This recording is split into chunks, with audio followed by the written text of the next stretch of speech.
chosen ones. Hear me now, this is not a warning to scroll past or ignore. The weight of destiny presses against your very soul. The kind of pressure that feels like the universe itself is holding its breath. Have you ever been on the edge of a breakthrough? Felt your miracle within reach, only to see it slip like sand through your trembling hands? That so close, could vanish forever if you turn away now. What if I told you that from the 28th of September through the 30th, heaven itself is swinging open, a vault, sealed since the very moment you were born.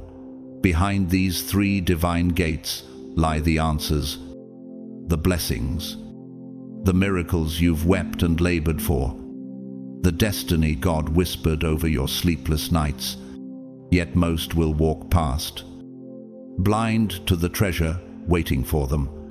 The shocking truth, this is your spiritual make or break. 3 days, 3 keys. One choice that will decide whether your life accelerates into a divine season of unimaginable breakthroughs or falls into a spiritual slumber so deep it may take years to recover.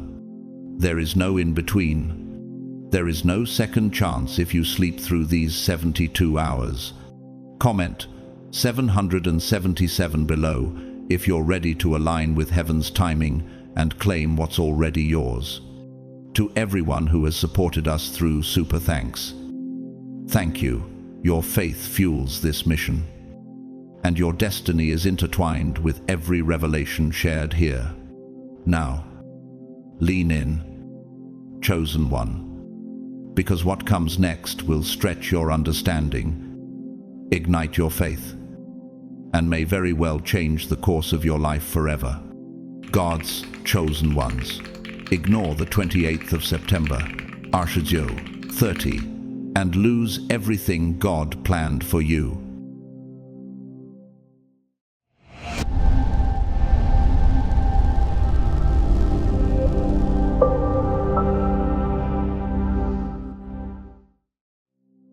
Right now, as you hear this message, a line is being drawn across the heavens. Angelic warriors are taking their posts, yet demonic legions are also mobilizing, their one aim to blind you from what is about to unfold. These are not ordinary days ahead. The 28th of September, 29th, and 30th carry the weight of destiny. They are thresholds in time, combination locks to a vault, sealed from the day you were born. If you miss them, the sound of the vault slamming shut will not be a whisper, it will be an echo that reverberates through eternity. And who can reopen what God has shut? Revelation 3-7 declares, what he opens no one can shut, and what he shuts no one can open. Arnot, do you understand the danger of hesitation? The enemy has waited for this moment, studying your weaknesses, counting on your exhaustion like a predator stalking prey. He whispers, you are too late. Your chance is gone. Heaven has forgotten you. But is that not the same lie he spoke to Elijah beneath the broom tree, when despair nearly consumed him, until the angel touched him and said, get up and eat, for the journey is too much for you. 1 Kings 19-7. The danger is real. If you bow to that voice, you will step not into breakthrough, but into a spiritual winter that could last the remainder of your days. Why have so many of your prayers felt like knocking on doors that open a crack only to slam shut? Why does your heart ache as though you have been circling the same mountain for years? Why does it feel as though every time you draw near to the promise, it slips like sand through your fingers? Could it be that the enemy has engineered delay to drain your hope, so that when the real hour comes you are too numb to act? Yet Psalm 27-13 thunders in defiance of despair. I remain confident of this. I will see the goodness of the Lord in the land of the living. Think of Michelangelo, who spent years straining beneath the weight of the Sistine ceiling. His hands shook, his body ached, and doubt haunted him with every stroke. Yet only through his agony did a masterpiece emerge that drew the world's eyes upward to heaven itself. Chosen one, is that not your story, struggling, breaking, yet unknowingly painting the ceiling of your destiny? The 3 days ahead are your unveiling. To miss them would be to leave the canvas unfinished, to abandon the very work heaven set your soul to create. The sacred voices of history cry out with warning. Pope Gregory the Great once said, "The weight of adversity teaches us what grace can uphold." And Goethe's Faust, that timeless drama, whispers of souls who barter away their hour of redemption and find themselves trapped in endless night. The danger before you is no less if you treat the 28th of September, 29th, and 30th as common. You may wake on the 1st of October to discover the gate has closed, and with it the possibility of what could have been. Ecclesiastes 3:11 reminds us. He has made everything beautiful in its time, but beauty requires timing, and timing missed can never be retrieved. Isaiah 43:19 proclaims, "See, I am doing a new thing. Now it springs up. Do you not perceive it? The vault is opening." These 3 days are the crack in the wall of history where light floods in, yet the enemy is already moving, whispering despair, lulling you into passivity, hoping you will let these hours pass like any other. Will you rise? Or will you sleep through the knock of destiny? Will you step forward? Or will you allow fear to chain you to yesterday? This is not another message of comfort. It is a warning. Miss these dates, and the price will not simply be delayed. It will be the burial of dreams, the silencing of songs, the locking of doors that will not open again. But seize them, and everything shifts. Purpose ignites. Miracle descend. Heaven itself bends to release what has been withheld. Job 19:25 anchors the promise, "I know that my Redeemer lives, and that in the end he will stand on the earth." Oh, hear me clearly. The 28th of September, 29th, and 30th are holy ground. Rise, chosen one. Rise, declare with your voice, with your faith, with your life, that you will not miss this moment. The vault is opening. The only question is, will you walk through before it shuts forever?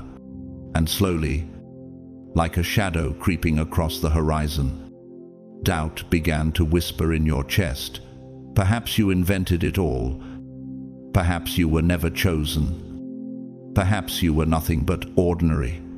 That is exactly the snare the enemy wanted you to step into. He has been betting on your amnesia, on your weariness, on the thought that every unanswered prayer was proof of your insignificance.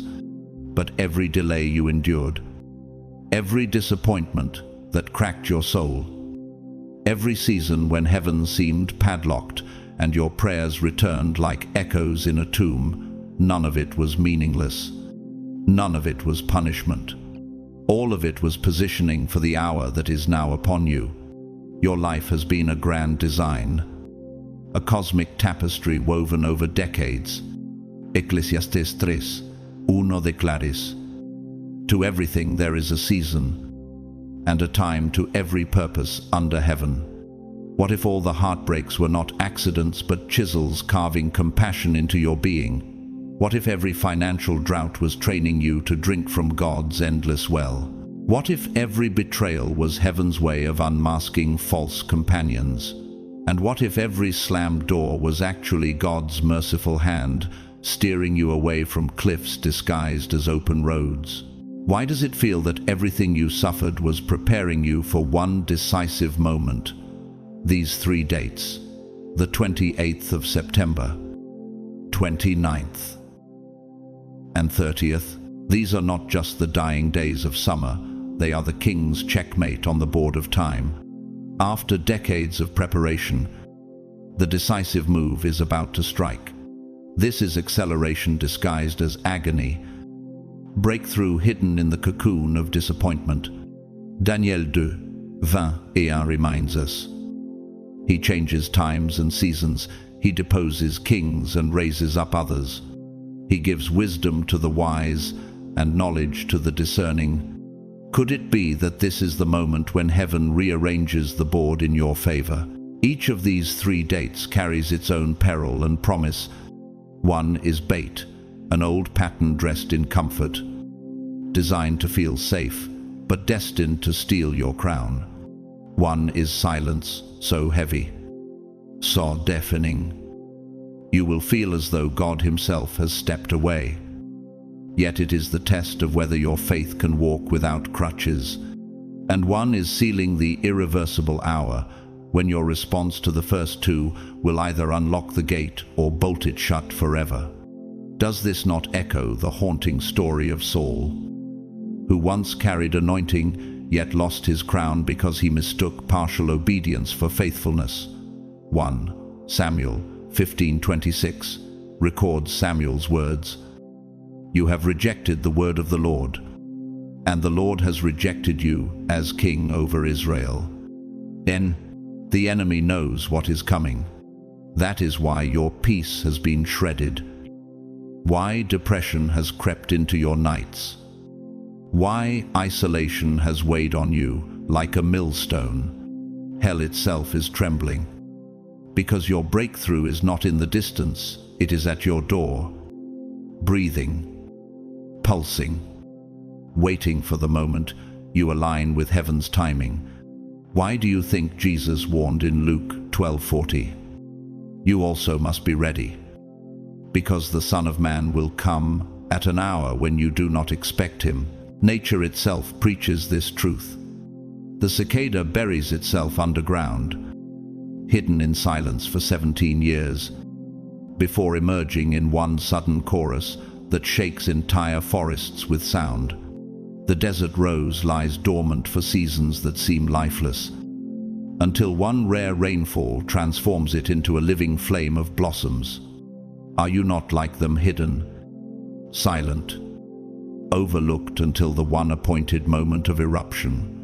What if these 3 days are your rainfall, your moment of emergence? Let the parables thunder. Jesus himself warned in Matthew 25:10-12 that when the bridegroom came, only 5 of the virgins were prepared. The others were locked outside, crying for a door that would never reopen. Could it be that your preparation or your distraction will decide whether you stand inside the wedding feast or outside in regret? History carries its warnings. Emperor Commodus, who once ruled Rome, squandered his inheritance through vanity and arrogance, preferring games and indulgence over vigilance. His empire collapsed into chaos, his legacy reduced to dust. Such is the fate of those who treat holy hours as common, who sleep while eternity knocks. Proverbs 6:10-11 warns. A little sleep, a little slumber, a little folding of the hands to rest, and poverty will come on you like a thief, and scarcity like an armed man. Unbeloved, these 3 days are not ordinary. They are divine appointments, disguised as common hours. They are the invisible line between your wilderness and your promised land. And yet many will miss it, not because they weren't chosen, not because they weren't loved, but because they weren't awake. Hear this now. The 28th of September, 29th, and 30th are holy ground. Treat them as common, and you may lose the greatest opening heaven ever placed before you. But stand vigilant, align your faith, ignite your oil, and you will step into the acceleration of decades in a single moment. This is not survival anymore. This is destiny.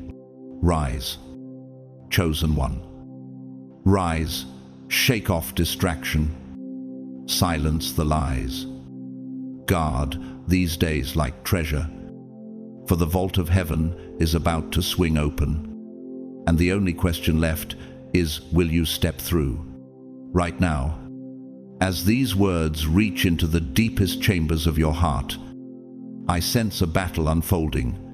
Ancien voix rise like ghosts, whispering their familiar dirge. It's too good to be true. Don't believe again. Don't hope again. Just lower your head, survive, and wait for heaven. That is not wisdom, it is resignation dressed as false humility. True wisdom echoes Isaiah 41:10.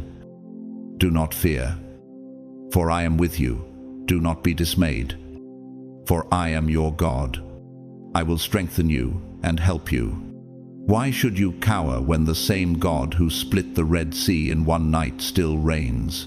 Why should you surrender when the same God who commanded the sun to halt in Joshua 10:13 can still interrupt the universe for your sake? Why should you yield to despair when John 11:43 records Christ's voice breaking the silence of death?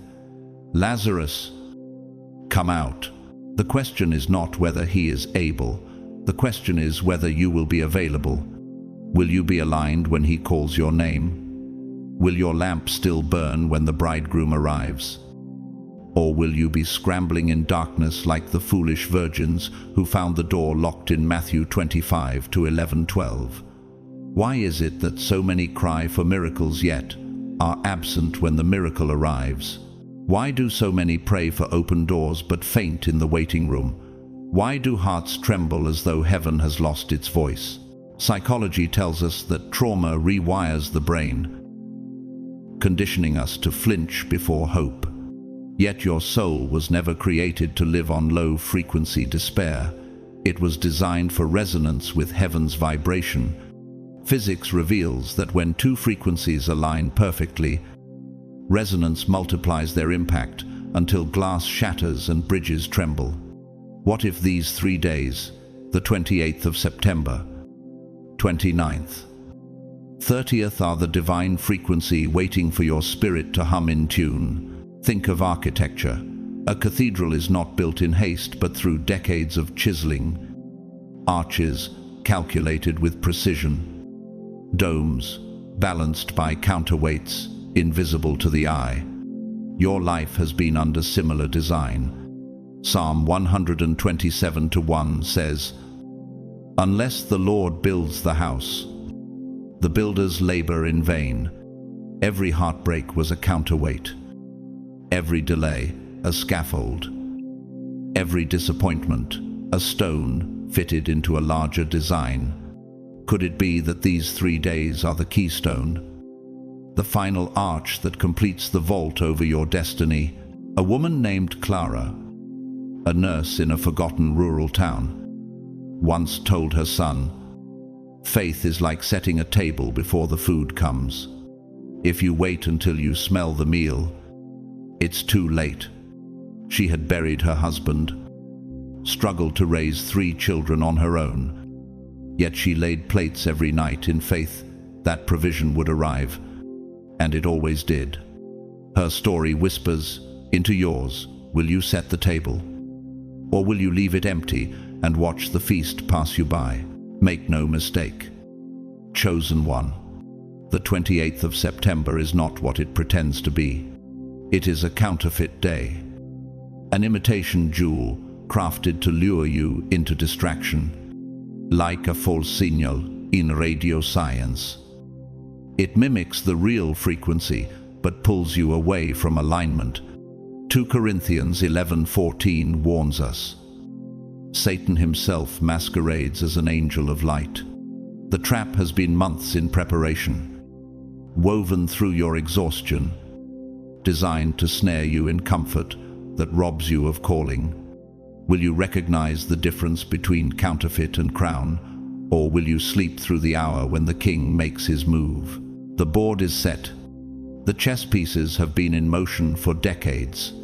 The king's hand hovers now above the decisive move. This is not another sermon, not another warning. It is a lifeline. Will you rise, or will you fold? Will you march into the day with oil burning bright, or will you wake to regret that the door has already closed? Hear this clearly. These days are not ordinary. They are seismic moments in eternity's timeline, and the vault of heaven is creaking open. Rise, chosen one. Rise, shake off despair. Silence the whispers, and stand ready. The king is about to move. The only question is whether you will be awake to receive it. Right now, as we speak, hell is engineering what will feel like perfect timing. Messages from ghosts of your past. Golden job offers that sparkle just where your anxiety trembles. Reconciliations, sugar-dusted with spiritual language. Investment deals baptized in church-adjacent credibility. And peace offerings from relatives who once slammed the door. When timing arrives wrapped in perfection during a prophetic window, must it always be from God? Scripture tears the mask with surgical clarity. Satan himself masquerades as an angel of light. 2 Corinthians 11:14. This is not random. This is warfare designed to ambush discernment when watchmen grow weary. Return to Eden's fault line. The woman saw that the tree was good for food, and that it was a delight to the eyes, and that the tree was to be desired to make one wise. Genesis 3-6. Good, delightful, désirable. The fruit did not shout poison, it whispered perfect. The serpent didn't command, ruin your life. He sold a counterfeit that felt like the very wisdom her heart longed for. That is why the 28th of September is lethal. It mirrors Eden's seduction beauty, calibrated to bypass logic and caress unmet need. Across 70 or 80 years, how many doors swung open simply because they were unlocked? Not because the Lord held the key. The text from the prodigal will not be repentant. It will be a crisis that drags you back into the old cycle where love was weaponized and boundaries were mocked. The investment will arrive through a church friend, so it smells sanctified. The reconciliation will speak forgiveness while hiding its hooks. The job will cure the bills by charging your soul. Just relax those new boundaries. It will say, only for a season. Test everything. Hold fast what is good. 1 Thessalonians 5:21 is not a suggestion for calmer times. It is a command for this hour. The saints of culture learned the violence of saying no. Warren Buffett, the famed investor, once noted that the real difference in outcomes is that the truly fruitful say no to almost everything, and that secular wisdom faintly echoes a holy principle. Covenant people guard their oil. And hear this from Saint Prizu, John Paul II, a pastor to nations, who warned that freedom without truth becomes a counterfeit. Discernment is not suspicion. It is love refusing to be fooled. The line is thin, the stakes are eternal. Your spirit knows watchfulness is not paranoia, it is worship. Jesus did not flatter our sleep. He issued a siren. Therefore, keep watch, because you do not know the day or the hour. Matthew 25-13. On the 28th of September, watch how the counterfeit choreographs convenience, how it recycles familiar faces to escort you backward and calls it closure. Watch how it flatters your compassion until compassion mutates into codependency, how helping becomes enabling, how mercy becomes the leash that drags you to yesterday's pit. Will you mistake warmth for wisdom and comfort for calling? The church's songbook trains discernment. The ancient Irish hymn prays, "Be thou my vision," 4 words that slice through fog. Vision before validation, direction before affection, in sacred art. Caravaggio's The Calling of Saint. Matthew paints a shaft of light that separates destiny from distraction. One beam, one gesture. One decisive yes turned a tax table into a gateway to apostleship. Hamlet's Denmark may be fiction, but in Europe's great stages, the warning stays the same. La vida es sueño, life is a dream, becomes a trap if you sleep through the hour you were meant to wake. Now, hear the anatomy of the trap with precision. The 28th of September is not a reward day, it is a filter day. Heaven is not measuring your capacity to say yes. Heaven is weighing your courage to say no.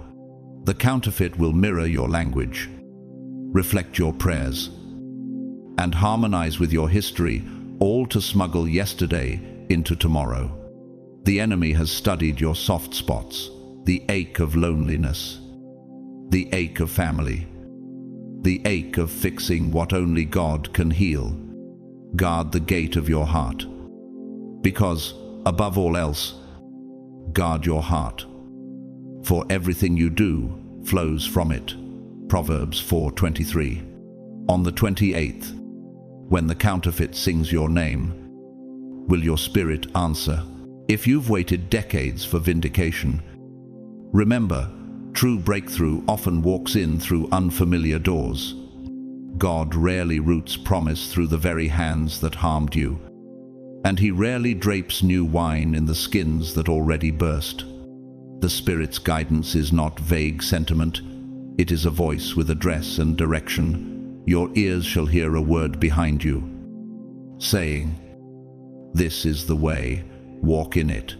Isaiah 30:21.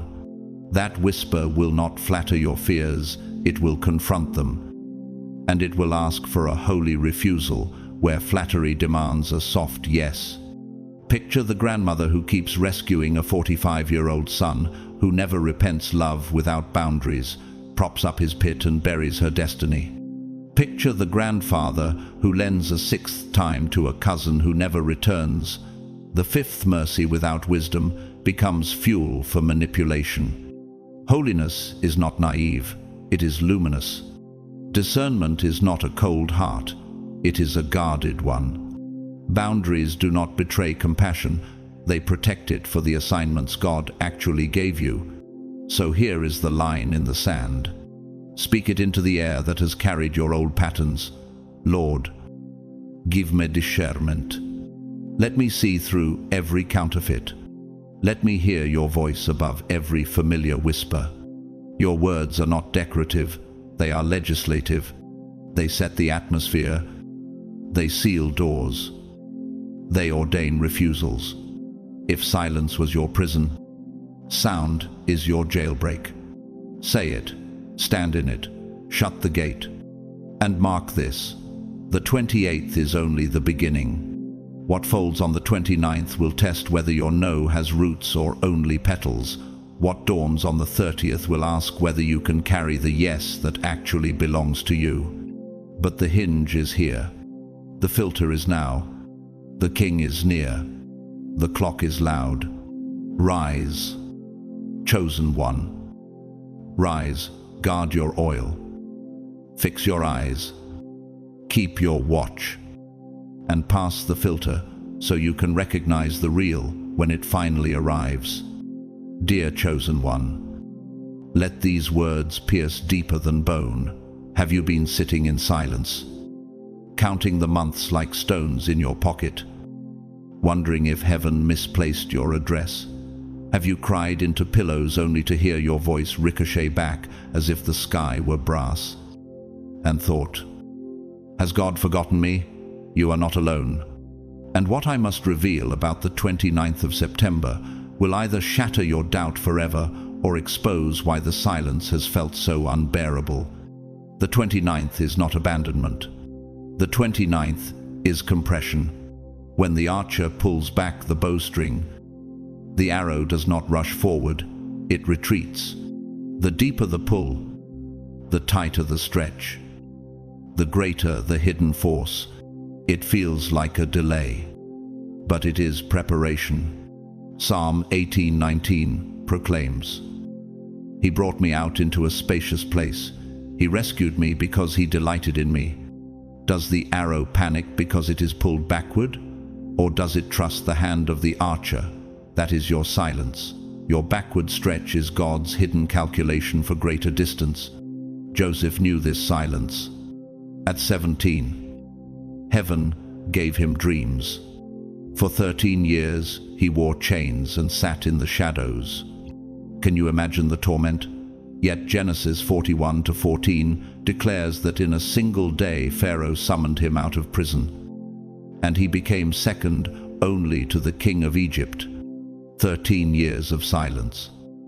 One sunrise of acceleration. David knew this silence too. Anointed while still smelling of sheep. He spent years fleeing, doubting, hiding in caves. Did Samuel make a mistake? But 1 Samuel 16 confirms the anointing was real, and when the silence ended, his kingship was unstoppable. Jesus wielded silence as a weapon. Matthew 27:14 records. But Jesus made no reply, not even to a single charge. To the great amazement of the governor, Pilate demanded. Crowds screamed. Disciples trembled, but the Son of God stood still. Silence was not weakness, silence was strategy. Could it be that your unanswered prayers are not neglect, but encryption? Think of it in the language of science. Military commands travel encrypted, disguised in codes, so they cannot be intercepted. That is your breakthrough. Heaven sealed it in silence, so the enemy could not corrupt it. Isaiah 30:21 says, "Your ears shall hear a word behind you, saying, 'This is the way, walk in it.'"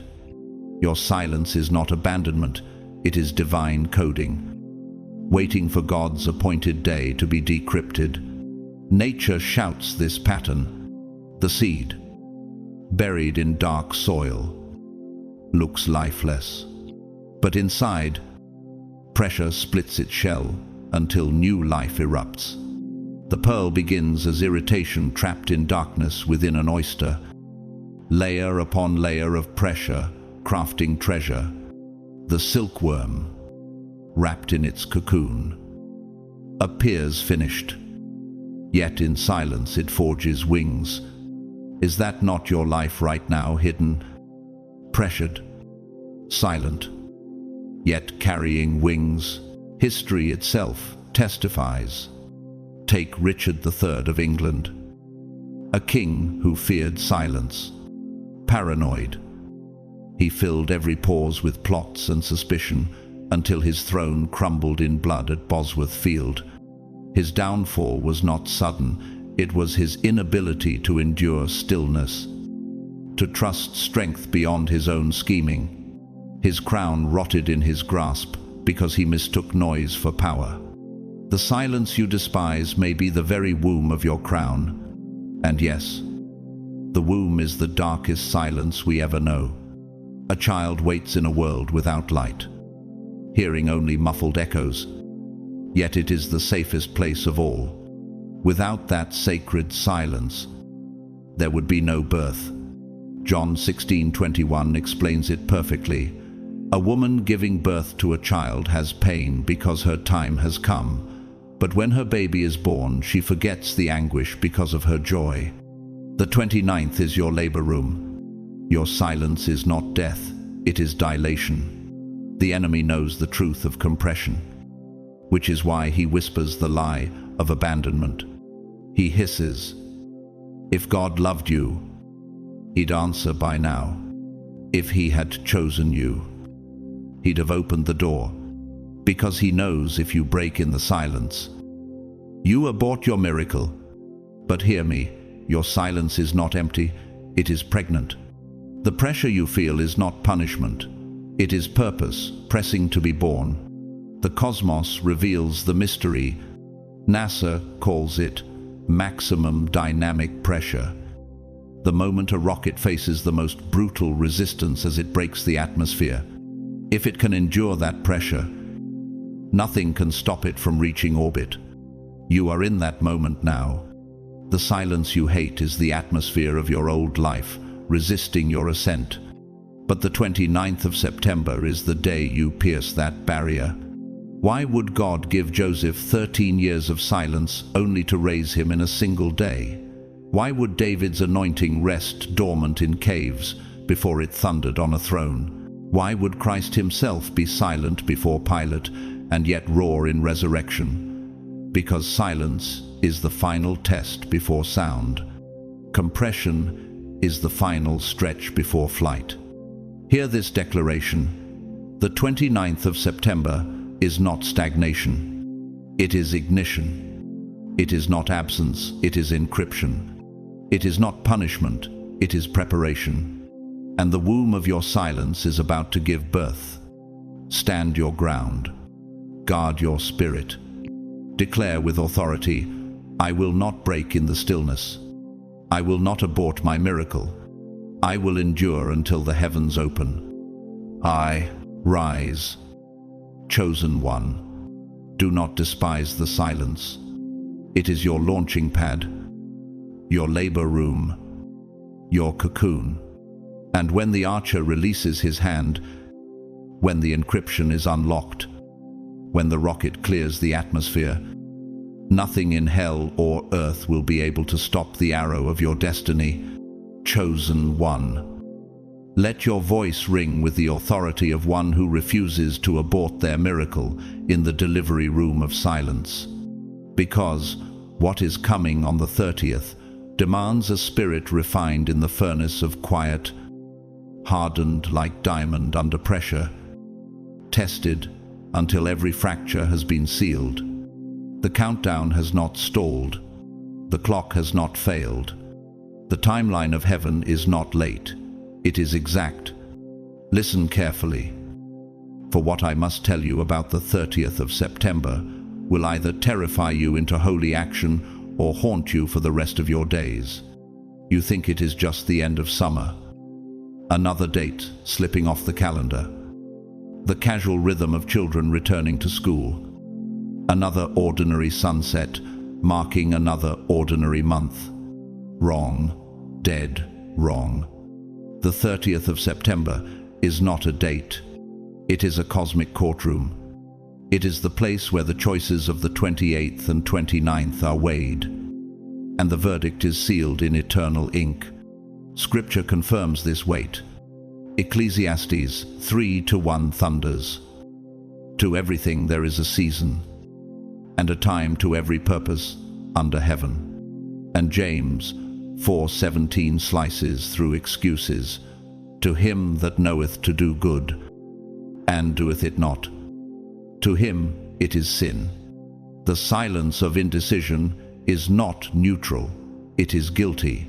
Every thought you entertained, every yes you spoke, every no you delayed, all of it is recorded. Can you imagine a divine stenographer writing every word you release into the air? Can you grasp that on the 30th of September, the record is sealed, filed away in heaven's archive, where even God himself does not rewrite what you chose? Why has your life felt frozen? Why do patterns repeat like haunting echoes? Could it be because you missed previous seals? Because you treated divine appointments as suggestions, imagining there would always be another chance, another tomorrow? But mercy has brought you to one last hinge. And this hinge is not simply about you. Exodus 12 promises, showing mercy unto thousands of them that love me and keep my commandments. Your choices ripple into generations yet unborn. What if your grandchildren's blessings depend on your obedience today? What if the business you feared starting was the financial ark for your descendants? What if the forgiveness you keep delaying is the key to breaking a curse of bitterness that has stalked your bloodline for centuries? Depression that has haunted your tree, poverty that has chained your family, marriages that have collapsed in cycle after cycle. It all either stops or spreads based on what you do before midnight on the 30th. Abraham was one man when God declared in Genesis 12:3, "In you, all families of the earth will be blessed." One choice opened a blessing for billions yet unborn. Esther was one woman, trembling in silence, until Mordecai told her, "If you remain silent at this time, relief and deliverance will arise from another place, and who knows whether you have come to the kingdom for such a time as this." Esther 4:14. One decision saved a nation. Hesitation would have erased her family line. Do you see the weight of this moment? Science testifies. Physicists speak of phase transitions, when matter shifts under heat or pressure into an irreversible new state: ice to water, water to vapor. The 30th of September is your phase transition. Once sealed, your yes ignites trajectories. Your no locks doors. Your silence fossilizes your chance. Architects speak of the keystone, the final stone set in the arch that locks every other stone into place. The 30th is your keystone. Without it, everything collapses. With it, the arch becomes immovable. The lives of ordinary saints whisper this truth. A man named Daniel, a retired janitor in a small town, once told his grandchildren, "The choices you don't make are still choices, and they echo louder than the ones you do." He never preached from a pulpit, but his family line prospered because he refused to compromise his integrity in small, unseen moments. His quiet obedience outlived him. Will yours? But here is the terror. The 30th of September is not just a deadline, it is a death line. Heaven does not negotiate with procrastination. On that day, the book of this season closes. Your no's become permanent no's. Your yeses ignite into irreversible yeses. Your silence is interpreted as your final answer. Do you grasp what that means? The gavel does not pause for hesitation. The courtroom of heaven does not wait for late arrivals. Mark nelia kaxicumenta promises. Those who hear the word and accept it produce a crop, some 30, some 60, some 100-fold. What you sow before the seal will multiply. Whether it is faith or fear, love or bitterness, obedience or disobedience. Do you want your fears to multiply or your faith? Do you want curses to grow or blessings to erupt? The 30th of September is holy ground, and you stand on its edge. Your future children are watching. Your ancestors are interceding. Angels are holding their breath. The courtroom is in session. The gavel is raised. The ink is wet. Will you step forward and write destiny into eternity? Or will you drift backward into silence that seals your defeat? Rise, chosen one. Shout it into the atmosphere. I will carry only what belongs in my destiny. Stand to your feet. Shake the dust of delay off your shoulders.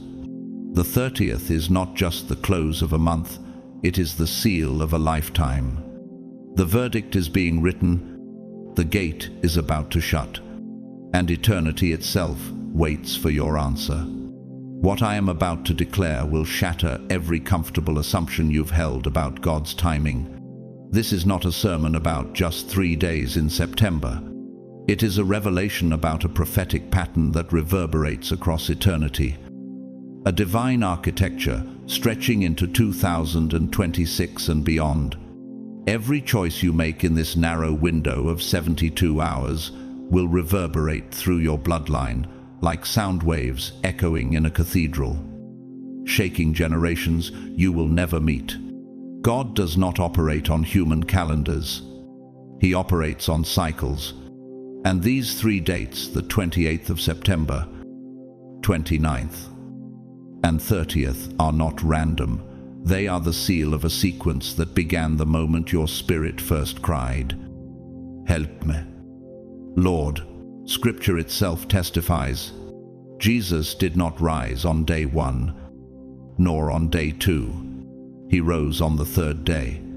He was raised on the 3rd day, according to the Scriptures, 1 Corinthians 15-4. For 3 days, the disciples wept. For 3 days, hell celebrated. For 3 days, heaven was silent until the stone rolled back and eternity shifted. Jonah too endured 3 nights in the crushing dark of the fish's belly, Jonah 1:17. Yet that chamber was not his grave, it was his womb of preparation. The law at Sinai came after 3 days of consecration, Exodus 19:11. Israel crossed into the promised land after 3 days of waiting at the Jordan, Joshua 3:2. Do you see the pattern? Do you feel the weight? 3 has always been heaven's number of completion. Now, right now, you are standing in your own prophetic triad. But here is the heartbreak: most will treat these days like a casual weekend. They will scroll, bing, sleep, and dismiss the hour as ordinary.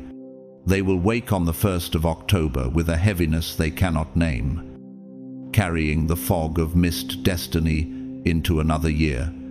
And by the time 2025 bleeds into 2026, they will sit in the exact same wilderness they occupy now, asking the same tired questions, burdened by the same generational weights.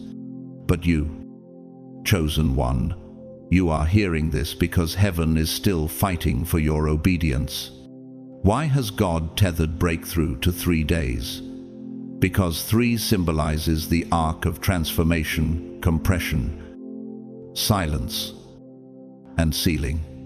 Without 3, the story is unfinished, the song unresolved. Even music testifies. In Beethoven's Missa Solemnis, the Kyrie swells in 3-fold progression: Father, Son, Spirit, before collapsing into silence and rising again in triumphant crescendo. Does not your life mirror this pattern? Darkness, waiting, and then sudden emergence? Vincent van Gogh painted in obscurity, ridiculed, dismissed, and left in poverty. Yet, with every brushstroke, he poured a vision the world wasn't ready to see. Years later, when the veil lifted, his colors burned into eternity and reshaped art forever. Isn't that your life? Years of unseen labor, your brilliance hidden in shadows now, standing ready to blaze into revelation. But here is the haunting danger. The enemy has studied the blueprint of 2026. He has read the file of what God intends for you. He knows that if you align with these days, his scaffolds of oppression collapse. That is why your distractions have multiplied. That is why fatigue whispers like poison. That is why you feel both urgency and dread. The adversary is fighting to keep you asleep while the courtroom of heaven is opening its doors. Revelation 3:11 warns, "Hold fast what you have, that no one may take your crown." Will you guard your crown? Or will you hand it over in exchange for temporary comfort? The ordinary testify of this truth. A seamstress named Maria, from a forgotten village, once told her children, "The cloth you cut cannot be uncut. Measure carefully. Because once the scissors close, the pattern is sealed." She never preached from pulpits, but her wisdom has rippled through her family for 3 generations. Choices are scissors once closed. They define the garment. Will your garment be rags or robes? The 30th of September is the seal. the cosmic courtroom where decisions are stamped with eternal ink. Every word you've spoken, every hesitation, every step of faith archived forever. James 4:17 says, "If anyone knows the good they ought to do and doesn't do it, it is sin." Silence is not neutral. Delay is not harmless. Miss this hinge, and the door does not swing again. And yet, the promise is radiant. Mark 4:20 declares, "Those who hear the word and accept it produce a crop, some 30, some 60, some 100-fold." What you sow in these 3 days will multiply beyond reason.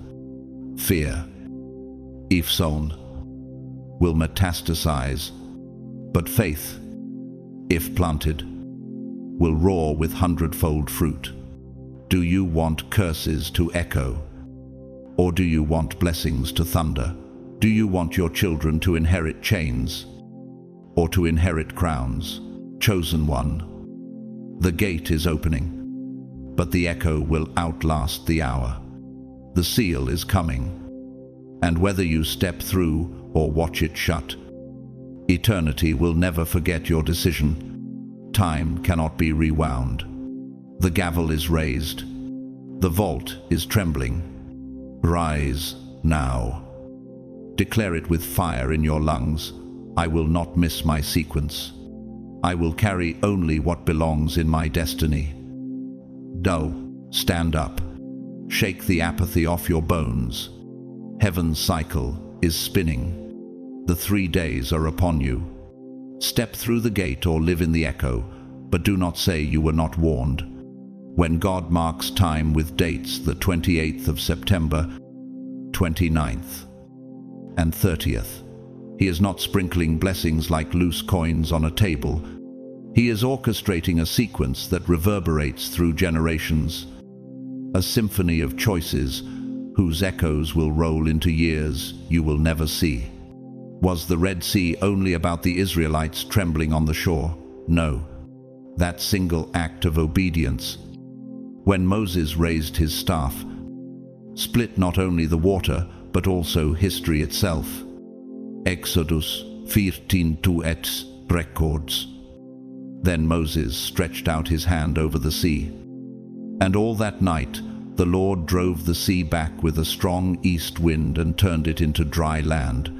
One act, one choice. Endless ripples of faith that strengthened millions for centuries. But the enemy knows the power of echoes too. He studies the rhythm of your life as carefully as a predator tracks footprints in snow. When you miss a divine appointment, the silence is never neutral. It reverberates into your children's paths, into the faith of grandchildren yet unborn, into the neighbor you were meant to encourage but never spoke to. Does this not haunt you, that hesitation in one moment could ripple into bondage for others? Joshua 3:16 says that when the priest stepped into the Jordan, the waters piled up in a heap a great distance away, at a town called Adam, miles upstream. Water shifted because of one obedient step. What waters might already be responding to the step you delayed right now, as we speak?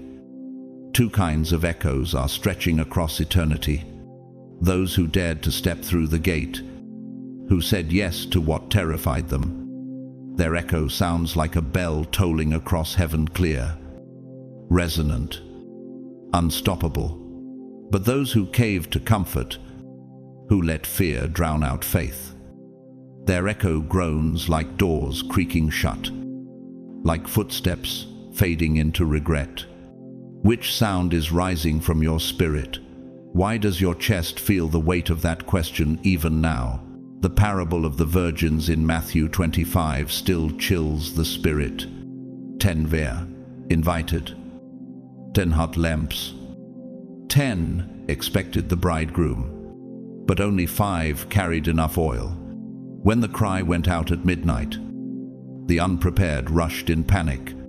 They knocked on the door, but the voice from within declared, Truly I tell you, I don't know you."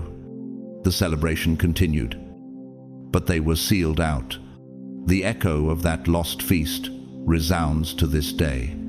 Could your hesitation write you into the company of the unprepared?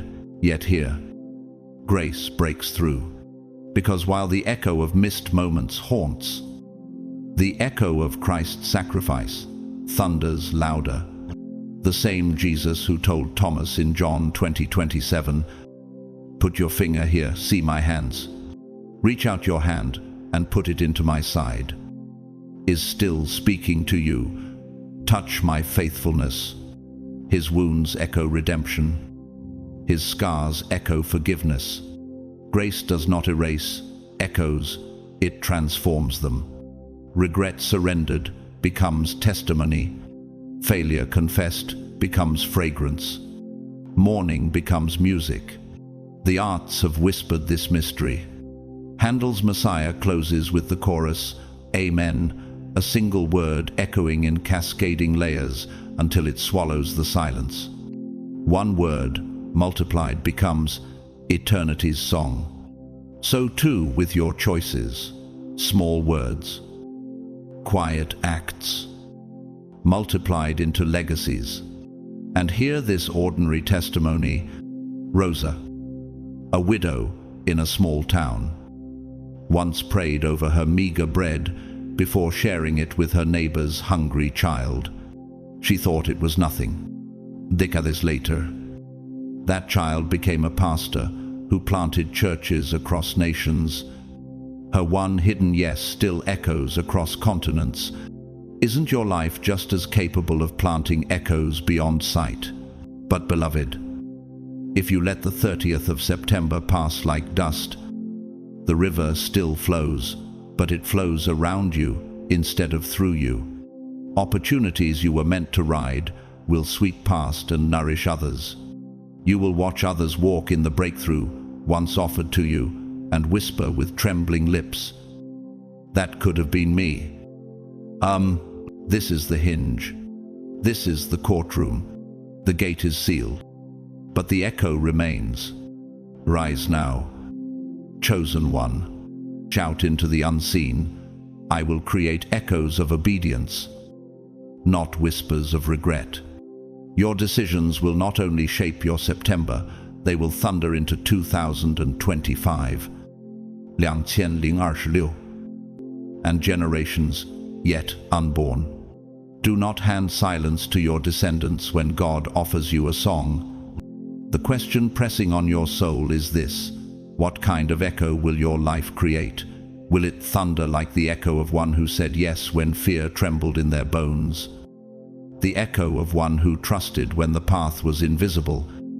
The echo of one who stepped forward while the crowd stepped back?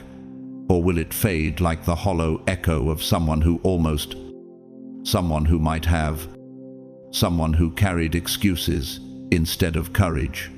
The gate is sealed, but the echo remains. Type it now. Not tomorrow. Not someday.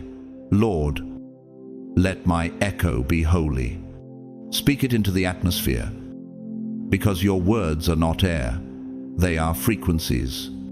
Physics teaches that resonance occurs when one vibration sets another into motion, and once set in motion, it cannot be unheard. Do you realize that your surrender releases a sound wave heaven cannot ignore? Psalm 19:4 declares, "Their voice goes out into all the earth, their words to the ends of the world." Heaven records your echo and seals it with eternal ink. Understand this, chosen one. September was never the finish line. September was the deposit. The 30th of September was not a wall, but a vault door. And in that moment, everything you carried, every thought, every resentment, every confession, every whispered prayer passed through the gate and became a seed deposited in eternity's soil. Galatians 6-7 warns, "Do not be deceived. God cannot be mocked. A man reaps what he sows. Heaven's Supreme Court does not deliberate on intentions, but on seeds. Imagine the courtroom now, angels presenting evidence. Your September choices weighed on scales that stretch not only across your lifetime but into 5 years, 10 years, generations. Can you feel the gravity that what you carried through that gateway is now carrying you, like an architect laying the keystone of a cathedral? Every stone already placed either supports or collapses based on that one final lock. Without it, the arch caves. With it, the structure holds for centuries. Which structure did you cement in September, one of faith or one of fear? Think about the farmer in upstate New York who plants corn in May. By September, his choices stand taller than him. Corn produces corn. Weeds produce weeds. No negotiation, no reversal. Your September decisions were seeds, and September is harvest. If bitterness entered with you, it has already sprouted chains. If faith entered, it has already sprouted wings. Which sprout is growing in your life right now? Why does your chest feel that heaviness, as though you already know the answer? Scripture shows us this pattern again and again. Joseph's silence in prison became the seed of wisdom that sprouted into rulership in Genesis 41-14. David's tears in caves were not wasted. Psalm 30-5 reminds us, "Weeping may endure for a night, but joy comes in the morning." Hannah's barren prayers produced Samuel, who would anoint kings, and Jesus himself declared in John 12:24, "Unless a kernel of wheat falls to the ground and dies, it remains only a single seed. But if it dies, it produces many seeds." What you carried through September is no longer dormant, it is alive, multiplying, and unstoppable. Yet I must speak to those whose hearts ache with regret. The grandmother in Chicago who carried unforgiveness behind birthday cards and Christmas smiles. The arthritis in your hands is not just medical, it is spiritual weight chained to that seed.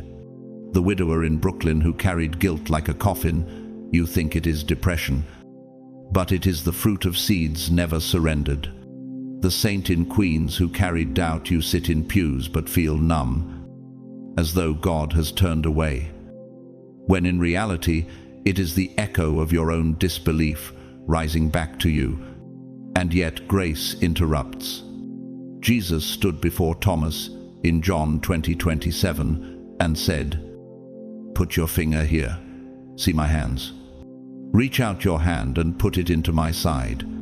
Even after doubt, even after missed moments, he allowed Thomas to touch his scars.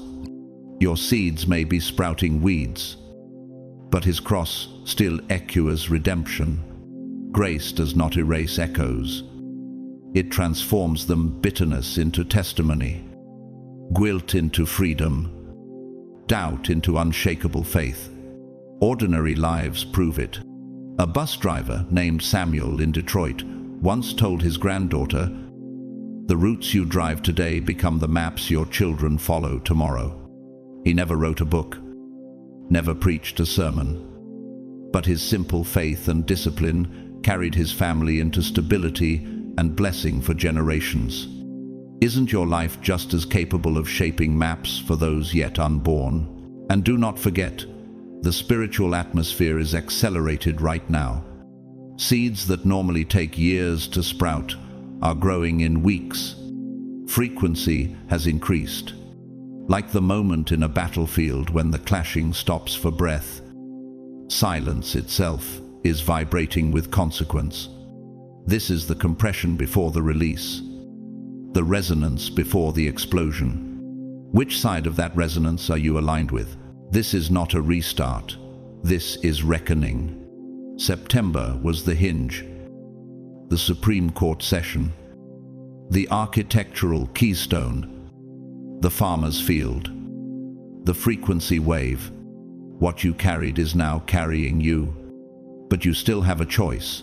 Nurture the good seed, or uproot the poisonous one before it multiplies destruction. 2 Corinthians 9, 6 reminds us. Whoever sows sparingly will also reap sparingly, and whoever sows generously will also reap generously, not just with money, but with faith, love, forgiveness, and surrender. Rise now, chosen one. Type it, speak it, release it into the unseen. I carry light into September. Let your voice become the resonance that sets the heavens vibrating. The gavel has fallen. The seal is set. But your surrender can transform the echo. Stand, declare, and refuse to let your destiny be drowned by silence. Let your very fingertips tremble under the weight of this truth. Because the harvest of September will not depend on what you wish to carry, but on what you actually decide to carry forward from this moment. And here is the piercing question that cuts deeper than bone. Are you truly ready to confront what you've been carrying? Or will you continue pretending September is just another square on the calendar? Chosen one. What I am about to unveil is not safe. It is seismic. These 3 days, the 28th, the 29th, and the 30th, are not merely about a single month. They are the scaffolding of 2026 itself. You think these are just ordinary days, insignificant décisions, moments destined to fade like mist. No. By 2026, you will be living inside the architecture of the choices you make now. 3 days for 3 years. A prophetic ratio. A rhythm echoing across eternity. 3 days will set the resonance for 3 years. Proverbs 16, 9 declares. In their hearts humans plan their course, but the Lord establishes their steps. Your course is not random, it is being drafted like a blueprint. And these 72 hours are the keystone. Think about trajectory. NASA engineers know that a deviation of a single degree at liftoff leads to hundreds of miles off course in space. 1 degree, 1 moment, 1 choice. That is where you stand now, on the launch pad of your destiny. The countdown has already begun, and the trajectory you choose between the 28th and the 30th will determine whether you land in promise or in wilderness by 2026. Does that not send shivers into your chest? The enemy, of course, has hissed into your ear that it's too late, that you are too old, too tired, that your best years are behind you. He whispered poison. God has moved on to younger vessels, and you've let it seep into your bones. Haven't you? Like arthritis. It has made every step toward destiny ache. But Scripture tears the lie apart. Abraham was 99 when God promised him Isaac. When Sarah laughed in disbelief, God transformed her laughter into prophecy. Genesis 21:6 testifies. Sarah said, God has brought me laughter, and everyone who hears about this will laugh with me. Moses was 80 when the burning bush roared with fire and commission. Joseph languished 13 years in prison before Pharaoh summoned him in Genesis 41-14 to rule Egypt. If Joseph had surrendered in year 12, nations would have perished. What makes you think your twilight years cannot ignite like dawn? Do you not see the pattern? 3 days for 3 years. Obedience in compressed time expands into multiplied years. What feels invisible now is constructing cathedrals in eternity. Every act of surrender is laying beams in a temple unseen. Every whispered prayer is a stone in a heavenly foundation. Psalm 127:1 warns us, unless the Lord builds the house, the builders labor in vain. What house are you constructing with your September hours? But here's where it slices personal, where it lays your soul bare. Perhaps you chose sleep over prayer. Perhaps you scrolled instead of seeking. Perhaps you toyed with dead relationships instead of birthing new callings. You told yourself these were small choices. Yet by 2026, those small seeds will have matured into towering giants confronting your path. Will they be giants of faith that carry you forward, or giants of regret that block your way? Noah's story thunders the principle. For 120 years, he hammered on an ark with no rain in sight, mocked, ridiculed, doubted. Yet when judgment poured, his obedience in the mundane saved generations. 3 days may feel small now, but in the floodwaters of 2026, they will decide who sails and who drowns. Jesus himself endured 3 days in the tomb. To the world, it looked like defeat. In truth, those 3 days were reconstruction, hell rewired into hallelujah, death converted into a doorway. Are you beginning to see that your 3 days are not endings but beginnings disguised as graves? And the choices are specific. The decisions you make about your body in these hours will decide whether 2026 greets you with frailty or vitality. The decisions you make about money will shape whether you steward abundance or stumble in scarcity. The decisions you make about relationships, who you hold close and who you release, will determine whether you are surrounded by destiny helpers or drained by energy thieves. Which of these futures do you want echoing through your years? Sacred art whispers the same rhythm. In Bach's Saint Matthew Passion, silence is not emptiness, it is weight, pregnant with what is to come. Then, with 3 rising chords, the chorus bursts into Wahrlich, dieser ist Gottes Sohn gewesen. Truly, this was the Son of God. 3 chords, 3 days. Eternity shifted. Can you feel heaven's music vibrating through your choices, even now? And ordinary lives confirm it. A man named Elias, a retired shoemaker in Lisbon, once said to his grandson, "The stitches you ignore today will tear your shoes tomorrow." He never spoke in pulpits, yet his wisdom built a family of integrity. You too are stitching your future. Which seams will hold by 2026? And which will rip open? This is where it burns into your soul. What looks small now will be monumental then. That prayer you are tempted to skip tonight, by 2026, you will wish you had prayed it. That call you delay to your estranged child, by 2026, the silence will have hardened into a chasm. That dream you push into the future because you believe you have time, time is not your servant. It is your judge. 3 days for 3 years. 3 days for 3 years. Ephésiens 5, 6 heures. Redeeming the time. Because the days are evil. The future is not waiting politely for your attention, it is demanding obedience. Heaven is not holding back. Heaven is holding its breath. Ministries will be born in these 3 days. Generational curses will be shattered. But if you treat them as ordinary, if you scroll past destiny, then 2026 will find you chained in the same place where 2024 abandoned you. Rise now, chosen one. Shout into the heavens, I will not waste my 3 days. I will sow holy seed into my future. Stand, declare, and step. 3 days are not just about September. They are the vault that will reverberate into 2026. 2027. 2028.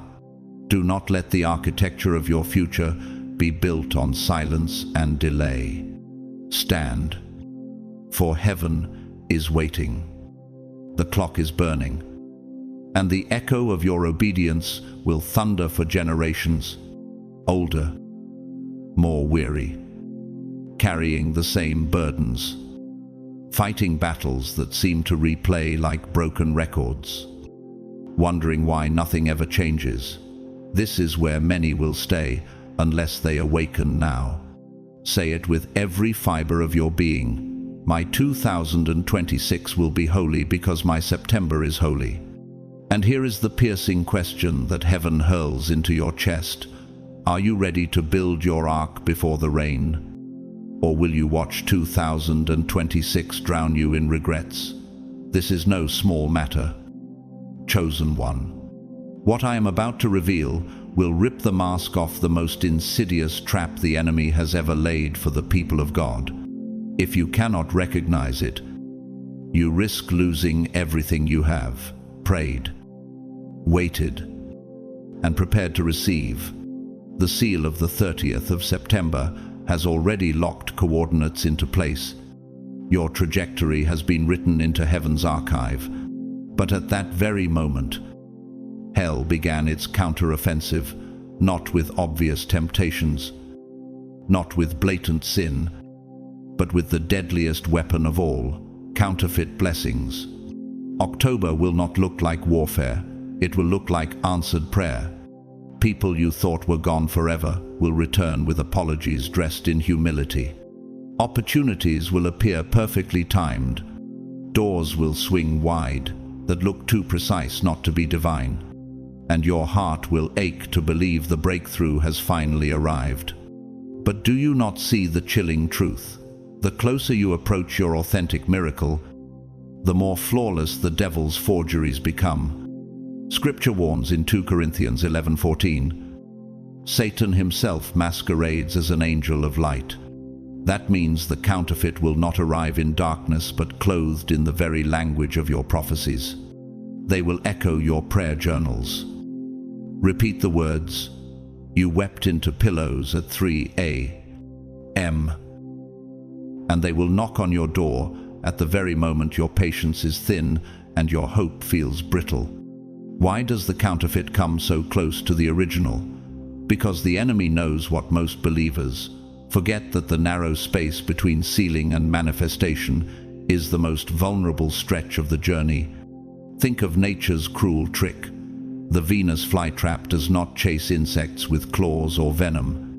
It lures them with the sweet fragrance of nectar, offering safety and nourishment, only to snap shut and digest its prey alive. Isn't this what you've experienced? Offers that looked like peace but devoured your strength. Relationships that looked like divine connections but drained your spirit dry. That was rehearsal. What comes in these critical months is the final exam. History provides its warnings too. Take Gehazi, servant of Elisha. 2 Kings 5 shows us that he reached for Naaman's gifts after his master refused them. What looked like provision was actually poison. Gehazi's greed earned him leprosy, not blessing. Isn't it terrifying to realize that what felt like gain became generational loss? Will you let fatigue push you into the same snare? The enemy has studied you for decades. He knows your soft spots, the places where wounds still whisper. He knows the apologies you long to hear, the opportunities you ache to see, the solutions you crave for your hidden battles. And in these months, he will craft counterfeits, so tailor-made they will feel like promises fulfilled. Haven't you felt this before? Haven't you embraced what seemed heaven-sent only to watch it rot into ashes in your hands? Why do you think the stakes are higher now? Because the counterfeit always intensifies when the authentic is closest to release.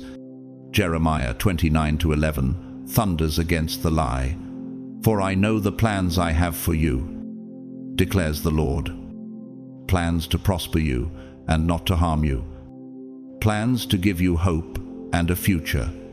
Notice it says the plans, not some plans, not backup plans. Heaven has one design, one blueprint, one timing. But the enemy whispers that God is too slow, that you need to help him out, that maybe the counterfeit is God's unconventional provision. That is not faith. It is desperation dressed in spirituality. The louder the enemy shouts in these months, the clearer your discernment must become.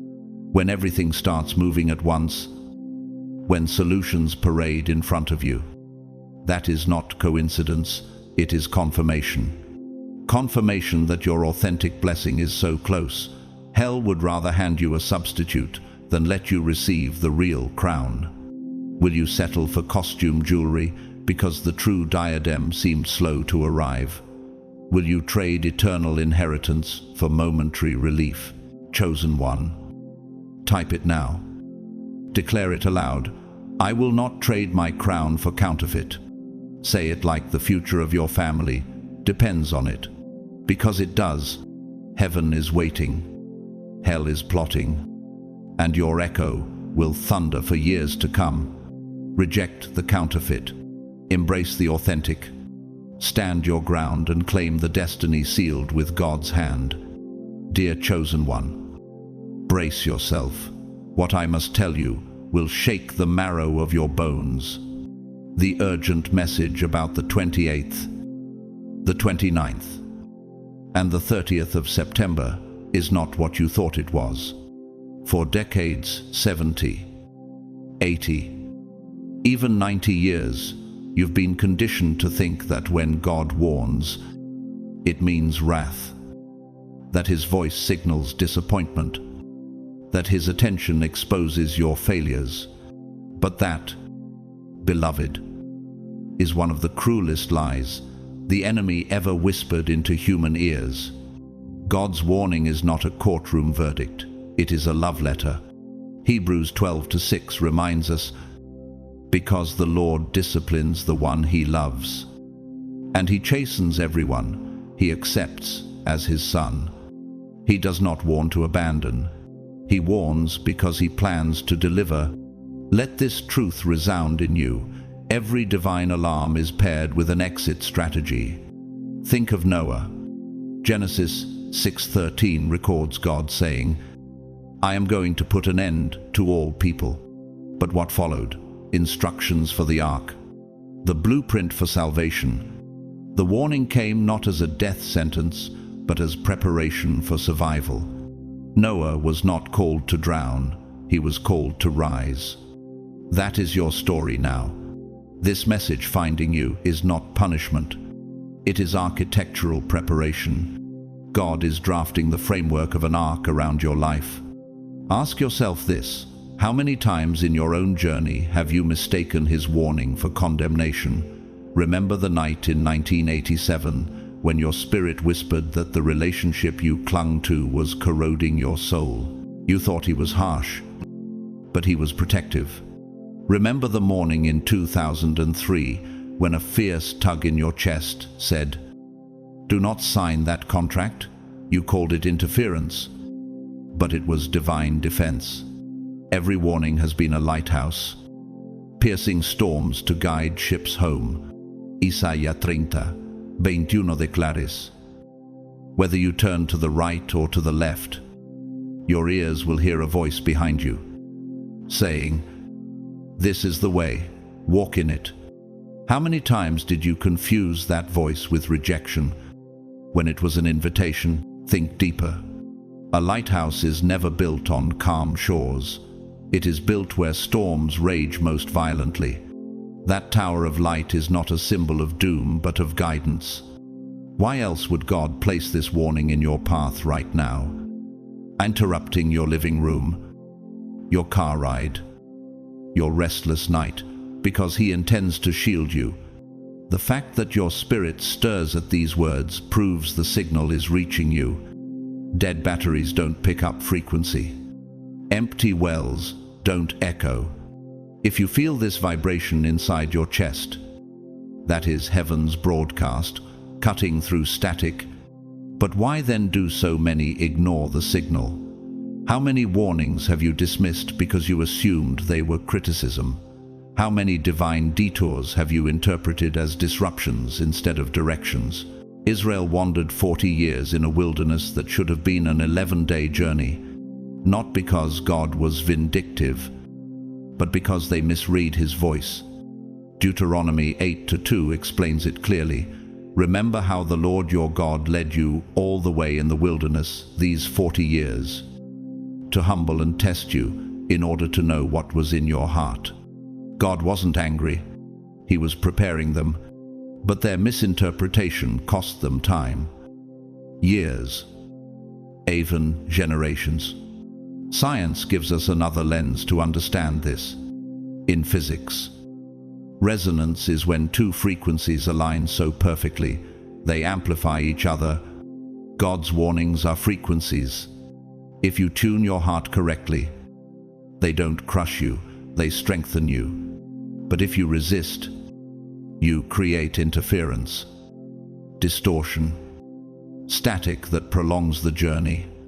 Isn't that what has happened in your own life? Times when you dismissed a tug in your spirit, only to spend years cleaning up the wreckage. Ordinary lives confirm it. I recall a nurse named Evelyn from Ohio who once said, "The alarm on a heart monitor isn't there to shame the patient, it's there to summon the cure." Her wisdom saved countless lives in hospital corridors. God's alarms in your soul function the same way. They don't condemn. They call in rescue. Think again of Jonah. God's warning sent him towards Nineveh. Jonah fled. Yet even in the storm, the warning wasn't destruction, it was redirection. And Jesus himself prophesied in Matthew 12:40, "For as Jonah was 3 days and 3 nights in the belly of a huge fish, so the Son of Man will be 3 days and 3 nights in the heart of the earth." Warning was woven into redemption. What looked like punishment became preparation for resurrection. So here is the piercing question: how many more years will you misinterpret heaven's alarms as hostility instead of holy preparation? How many divine blueprints will you crumple because you mistake them for burdens? How many lighthouses will you pass in the night because you refuse to believe storms are near? Beloved, warning is not God's anger. Warning is his mercy. Warning is the architecture of deliverance drafted over your life. Warning is the frequency of heaven tuning your heart back into alignment. Warning is preparation for your escape, your ark, your exodus. Romans 8:31 declares it with force. If God is for us, who can be against us? Breathe now. Chosen one, stop treating warnings like whips. Start treating them like wings. Stand. Declare aloud, "This warning is my preparation, not my punishment. This alarm is my rescue, not my ruin." Walk into these 3 days with courage, for the God who warns is the God who saves. Remember how the Lord your God led you all the way in the wilderness these 40 years, to humble and test you in order to know what was in your heart. Deuteronomy 8:2. Notice the word led, not abandoned. Led, not forgotten. And right now, as these words press into your weary soul, the same God who led Israel through deserts filled with serpents and silence is leading you through yours. These 3 days, the 28th, the 29th, and the 30th of September are not a trap. They are a turning point. Not punishment, but promotion. Not rejection, but recognition. Warning has never been a punishment. Warning has always been preparation.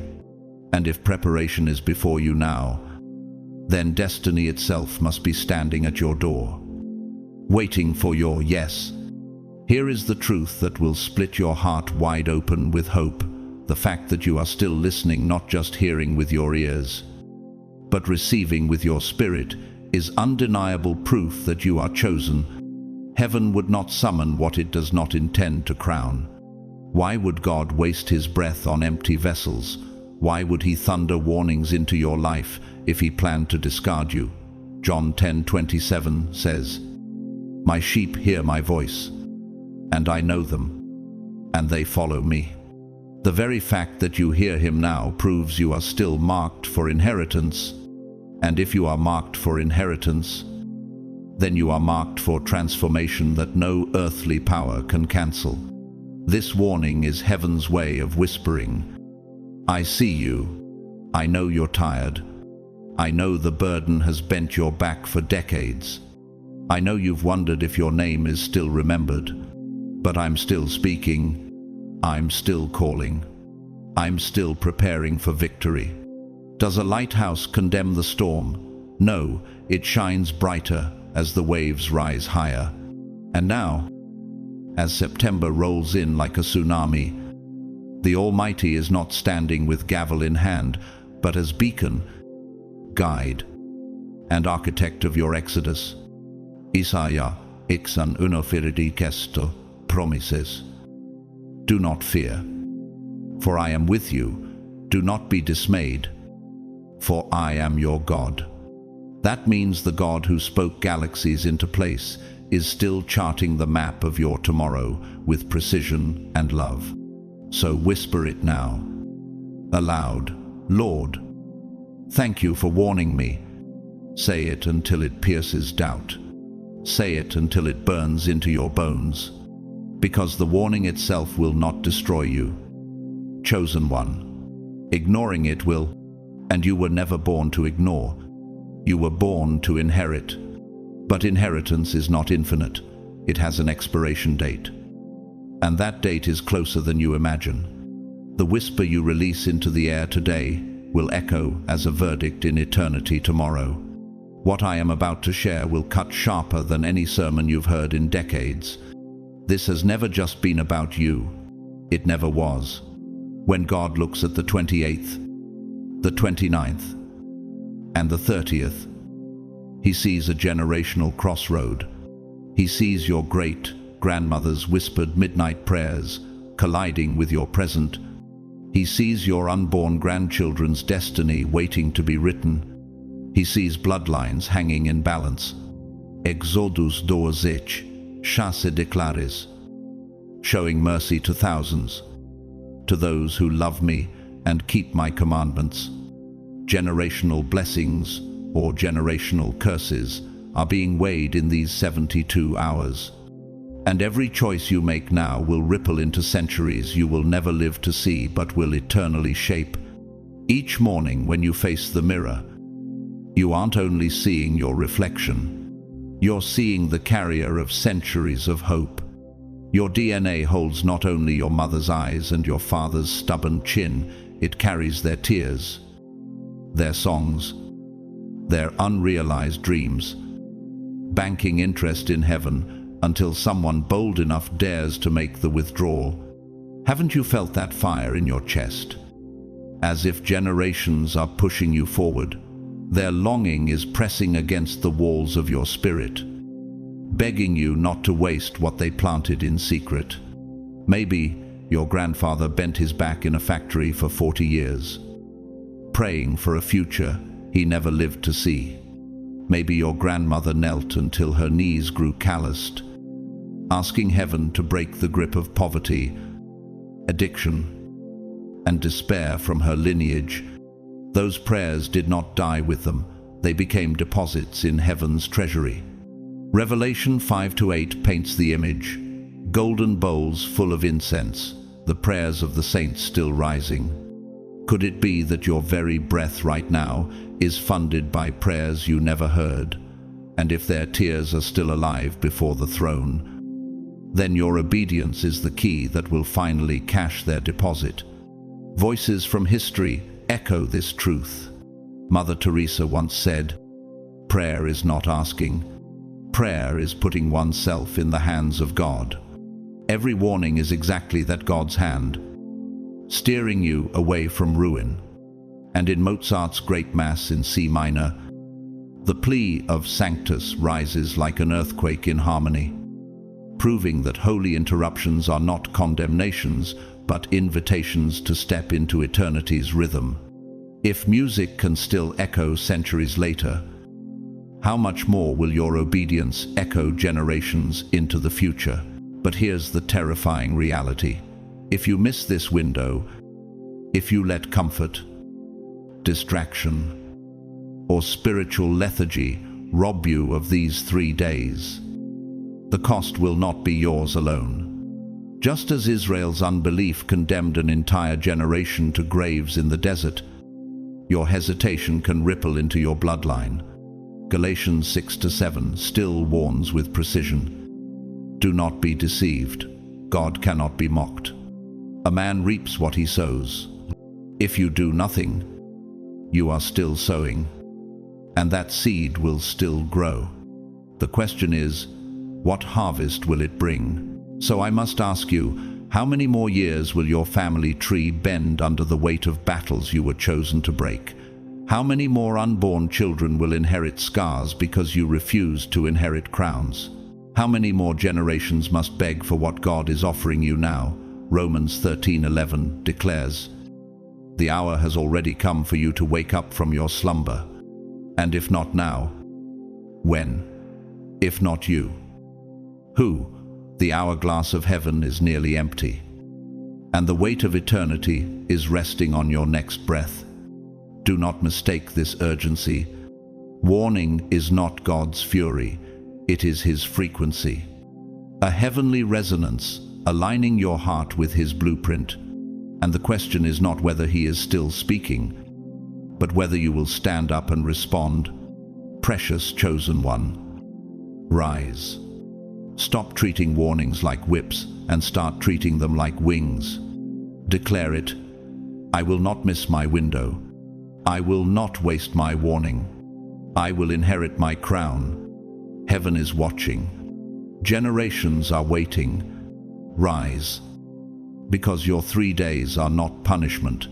They are preparation for everything you were born to carry. And when you rise, the silence of history will break into applause. You are sentencing not only yourself but your children and grandchildren to inherit the very cycles that have strangled your family tree for generations. Scripture thundered in Exodus 34:7 that He visits the iniquity of the fathers upon the children and upon the children's children, to the 3rd and 4th generation. If curses can carve trenches through bloodlines, then blessings can flow like rivers through them as well. And right now, beloved, you are the hinge upon which the door of your entire family's destiny swings. Your obedience today writes their tomorrow, chiseling in stone what they will one day call inheritance. Picture this. It's Christmas morning in the year 2035. Your granddaughter, perhaps not even born yet, is tearing open wrapping paper under the soft glow of lights on a tree in a home purchased by generational blessing. Her laughter rings out, free of the tremors of financial fear, because in September of 2024, you chose faith over comfort, obedience over hesitation. Her children, your great-grandchildren, will grow up in a family where addiction, poverty, and despair are just stories told about the past, not prisons waiting to claim them. Deuteronomy 7:9 promise. Know therefore that the Lord your God is God. He is the faithful God, keeping His covenant of love to 1,000 generations of those who love Him.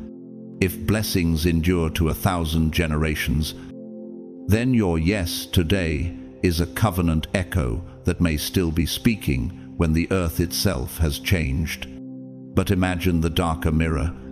That same Christmas morning, the same little girl opens presents, but her father explains through gritted teeth why there is no money for what she truly needs.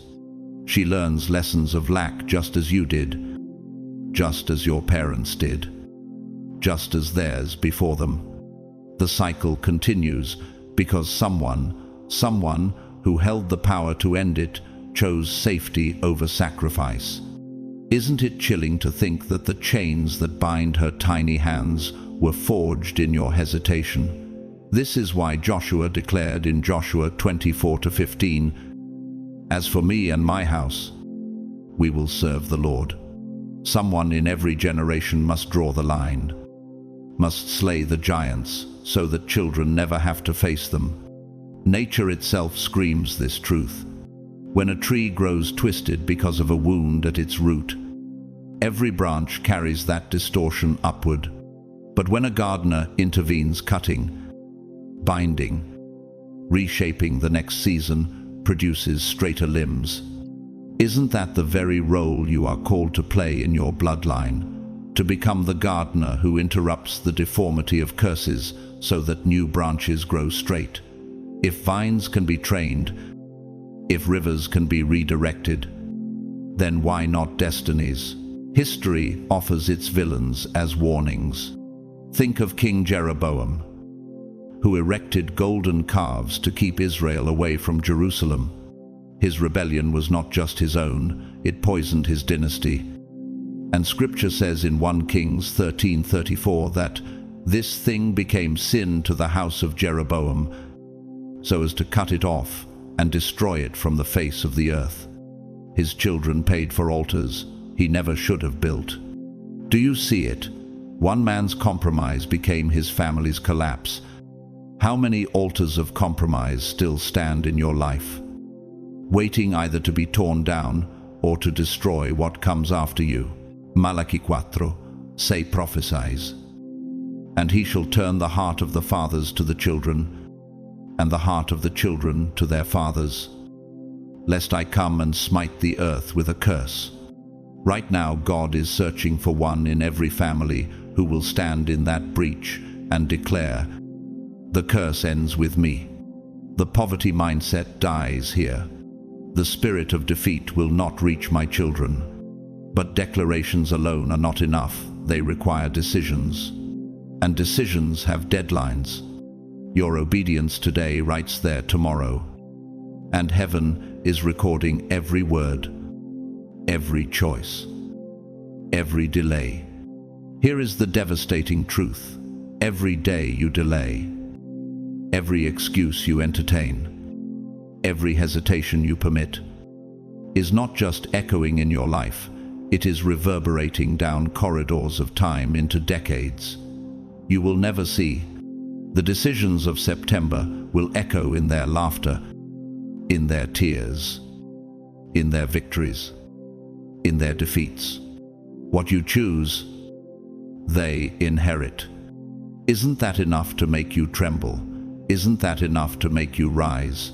So I ask you, do you want your grandchildren to inherit cycles or blessings? Do you want them to wrestle with the same giants you've spent your lifetime fighting? Or will you slay them now so the battlefield is cleared for their future? Do you want to hand them chains or crowns? And if you dare to believe that your faith can rewrite your family's history, then seal it with action. Type their names in the comments right now. Not as ritual, but as prophecy. For heaven reads, not just ink, but intent. Rise, chosen one. Do not leave your bloodline thirsty at wells you were called to unseal.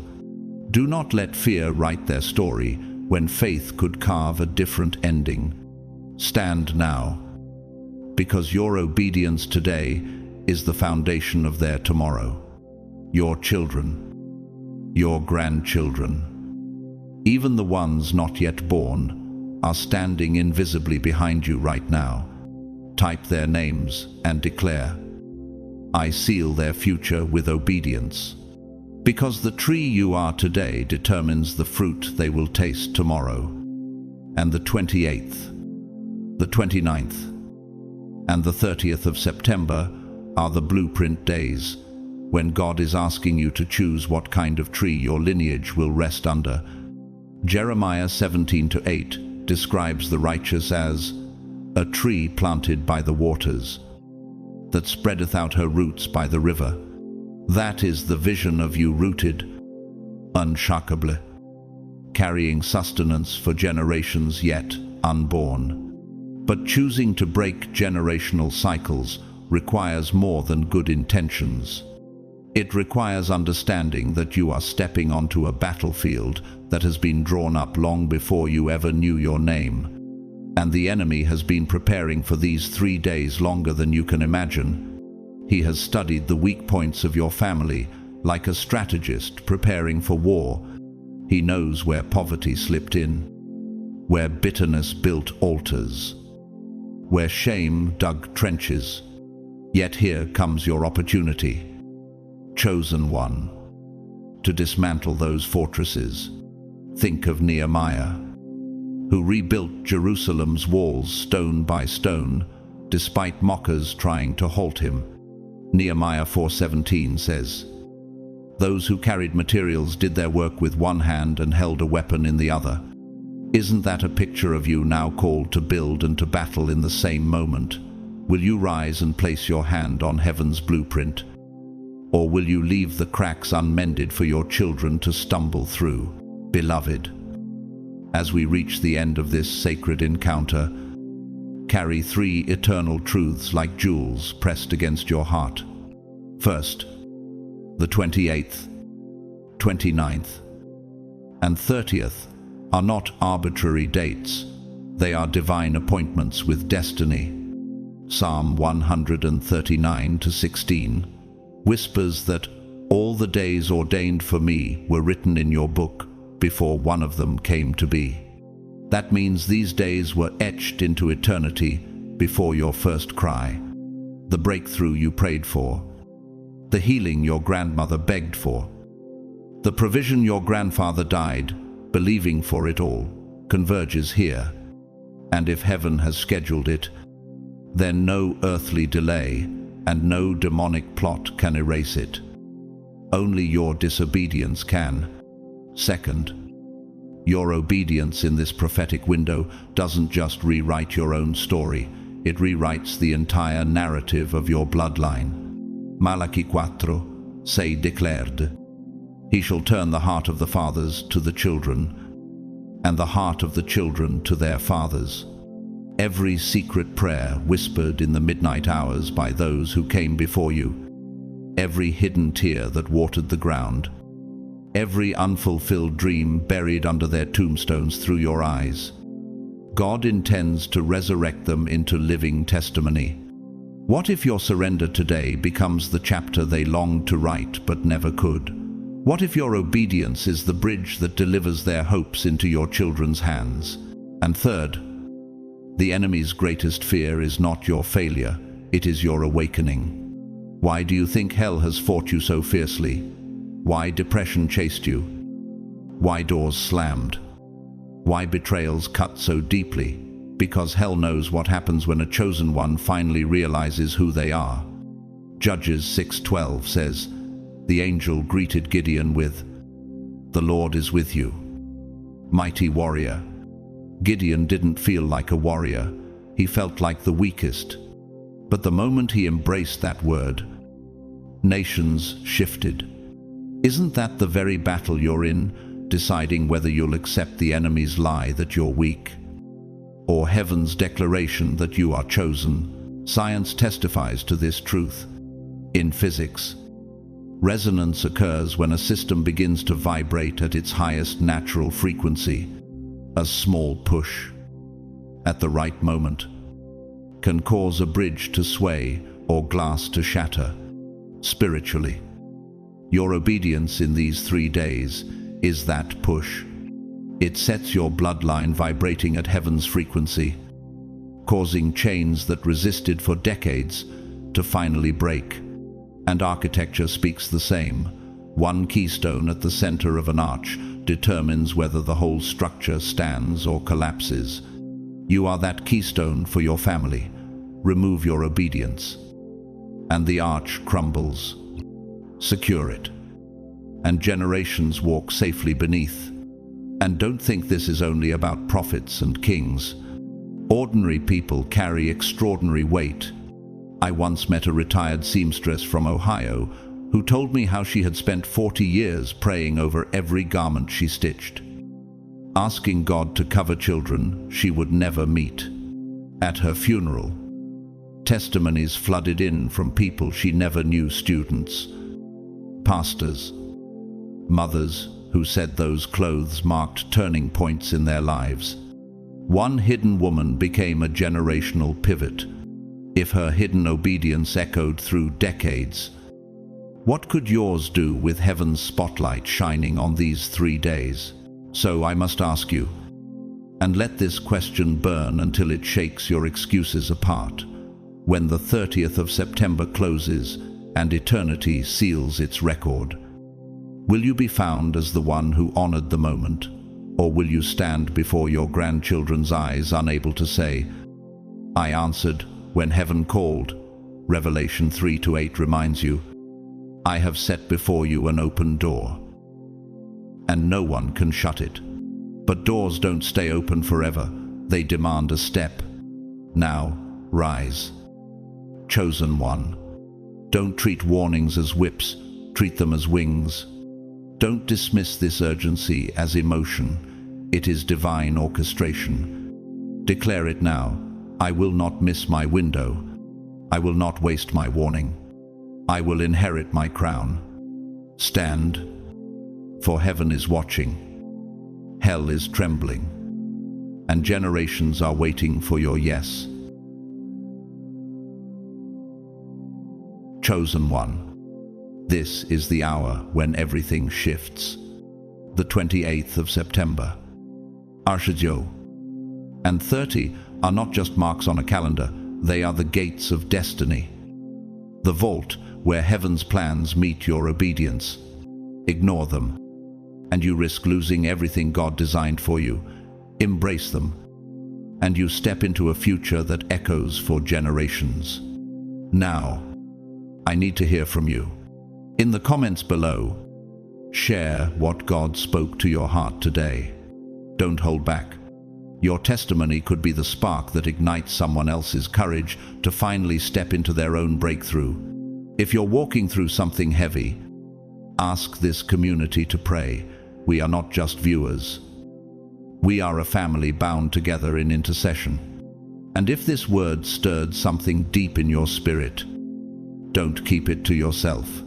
Share it with a friend, a sibling, a co-worker, someone who has been wrestling with the same holy urgency, the same divine restlessness. They need to know they are not alone. They need to know their moment is coming. 2. If you haven't already, subscribe and ring the notification bell.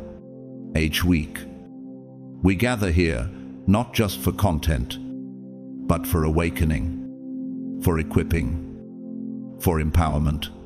This is more than a channel, it's a movement, and you belong in it. To every single one of you, whether you've supported through super thanks or simply by your presence here, thank you. Your time, your attention, your courage to open your heart to these words is priceless.